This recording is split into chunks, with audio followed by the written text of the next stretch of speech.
Hi friends, welcome back to my channel. ఈరోజు recipe వచ్చేసి నాటుకోడి చికెన్ ఫ్రై.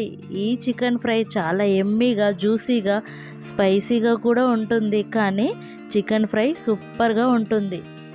మీరు తప్పకుండా ట్రై చేయాల్సిన రెసిపీ అండి ఇది. సరే, మరి ఎలా తయారు చేసుకోవాలో చూద్దామా?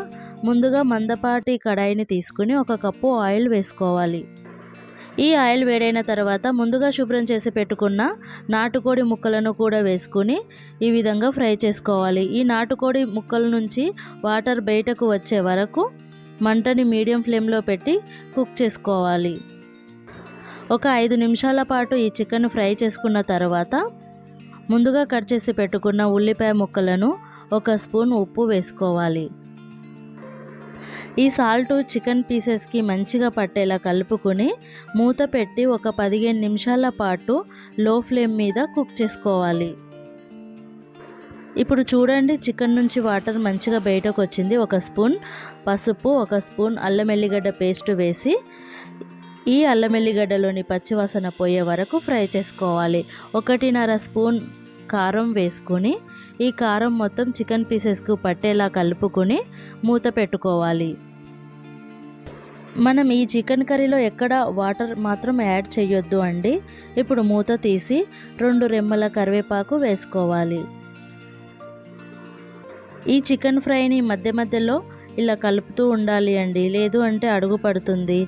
ఇప్పుడు 1 స్పూన్ ధనియాల పొడి, మరొక స్పూన్ జీలకర్ర పొడి, మరొక స్పూన్ మిరియాల పొడి వేసి ఈ మసాలా మొత్తం చికెన్కు పట్టేలా ఒకసారి కలుపుకోవాలి. ఒక 2-3 నిమిషాల తర్వాత ముందుగా కట్ చేసి పెట్టుకున్న ఫ్రెష్ కొత్తిమీరను వేసి